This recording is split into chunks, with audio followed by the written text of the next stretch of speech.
On Tuesday, Democrat senators once again tried to dismiss violent Antifa riots as, quote, peaceful protests, of course, demonizing President Trump for, quote, bad faith nonsense, but really for daring to speak the truth about the violence and mayhem caused by the children of the Democrat Party. Quote, what we've seen in Portland are peaceful protesters in need of protection from federal officers. Senator Mazie Hirono, that Democrat from Hawaii, said at a Senate hearing on protecting speech by stopping anarchist violence hosted by Senator Ted Cruz from the great state of Texas. Special needs Democrat Mazie Hirono went on to argue that any mention of Antifa violence played into a nefarious Trump narrative aiming to dismiss protesters.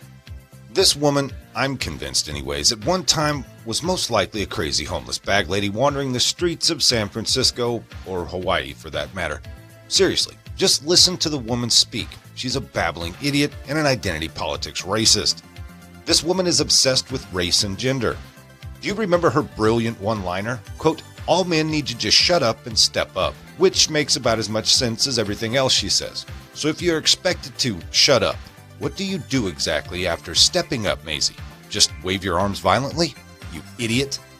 She went on making an ass of herself, insisting that, quote, President Trump is deliberately trying to undermine the massive protests for racial justice by dismissing them as anarchists and Antifa. Proudly towing that party line, she condemned Trump for sending in federal law enforcement, quote, outfitted as if for war. Now, if we're being honest, if she said aliens came down and attacked those protesters under the direction of President Trump, you would probably be like, yeah, that's old crazy Mazie. She's nutty like that. She, of course, went on and on like she does, quote, to justify this unnecessary deployment of federal officers, President Trump and his administration have repeatedly portrayed Portland protesters as violent anarchists and members of Antifa. But in the past 4 weeks, what we have actually seen are federal agents beating up on protesters. Mazie, the special needs Democrat from Hawaii, insisted. Senator Ron Wyden, another lovely Democrat from Oregon, also insisted that the violent mobs in Portland, Seattle, Chicago, and elsewhere were all truly peaceful protests. Quote, this argument that Americans exercising their right to peacefully protest are anarchists, terrorists, and agitators is bad faith nonsense by the president and his enablers, who are calling peaceful protesters anarchists and terrorists and sending paramilitary forces, Wyden idiotically declared. He also called, quote, any talk about leftist anarchy completely baseless. Now, folks, keep in mind that there currently are many blocks in downtown shopping areas of dozens and dozens of leftist-run cities across the country that are boarded up with plywood, covered in graffiti, due to these peaceful protesters. Not due to COVID, not due to federal agents, or stormtroopers as Drunken Nancy likes to call them, but due to the peaceful protests. Senator Jeff Merkley, another Democrat from Oregon, proved slightly more reasonable, I guess. He admitted that some of the protests have also involved violent attacks and condemned the, quote, few behind it. Yet he urged that, quote, Trump's forces did not arrest the violent few. They attacked the peaceful many. He still loyally spread the false narrative about Trump's use of federal agents. The Trump administration sent in federal officers following more than a month of violent attacks on the federal courthouse. Last week, after the miserable failure, Governor Kate Brown agreed to send Oregon State Police to defend the federal courthouse. Most of the federal troops withdrew. Yet Merkley, being the repugnant Democrat he truly is, suggested that Trump had withdrawn the federal officers in shame after claims of law enforcement abuse. Quote, after national coverage of these tactics, President Trump retreated, withdrew his federal agents from Portland. The protests since have been peaceful celebrations focused on the message of the BLM movement, he said. After the federal officers left, however, the violence and threats against police continued, even while the violence did abate somewhat. The angry children appear to have stopped firing mortar fireworks at the federal courthouse. They continue to set fires near it. On Thursday night, rioters burned a severed pig's head with a police hat on it. Where the hell is PETA when you need him? On Friday night, they torched Bibles in a bonfire near the federal courthouse.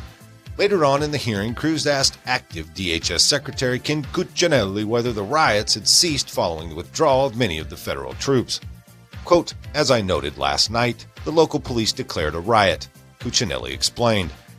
As for the claims that rioters do not identify themselves as Antifa, that is flatly false. Some have openly advocated for the abolition of the United States as we know it.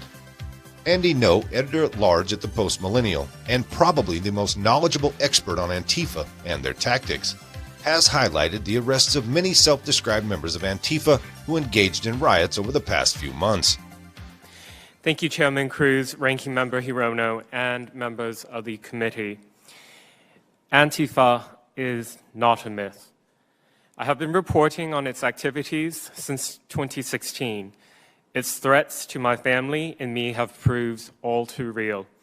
As any good journalist knows, the most important stories are often those not being told. This story is not being told. The American public knows little about this violent insurrectionary group and its radical ideology. I made Antifa my beat, and that makes me a target. Its followers regard my reporting as a threat to their mission, so they use violence and intimidation to try to frighten me into silence. First, they tried to discredit me, falsely branding me as a white supremacist. I happen to be gay and the son of Vietnamese refugees, so that was surprising. Next, they threatened to kill me and hurt my family. They almost succeeded last year when they surrounded me in the middle of downtown Portland. I was beaten so badly that I was hospitalized for a subarachnoid hemorrhage. I still suffer from the effects of that injury. To this day, no one has been arrested.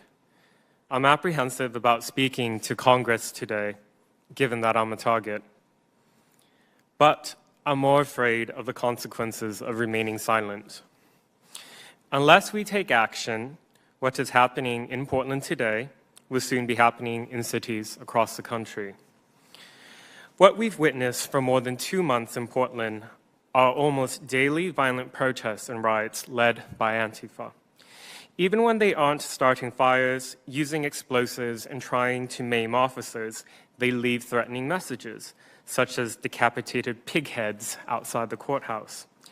Even after federal agencies agreed to pull back their visible presence starting July 30th, Antifa militants have attacked a Portland police building in a residential neighborhood on multiple occasions. Unfortunately, too many in the media have chosen to ignore or downplay this extremism masquerading as racial justice. After his opening remarks, Cruz shared a video highlighting the Antifa violence and riots. Democrats cannot bullshit their way through this violence any longer. Voters are seeing past the mainstream media and Democrat Party spin on this whole shit show, and they aren't happy. I'll leave a link to Senator Cruz's video in the description box for obvious reasons. Now, if you couple the truth about the violence being understood with the truth about the lead up to George Floyd's death, it really doesn't look good for Democrats, Antifa, BLM, Joe Biden, you name it. But you know who it does make look good? Yep, you guessed it, President Trump.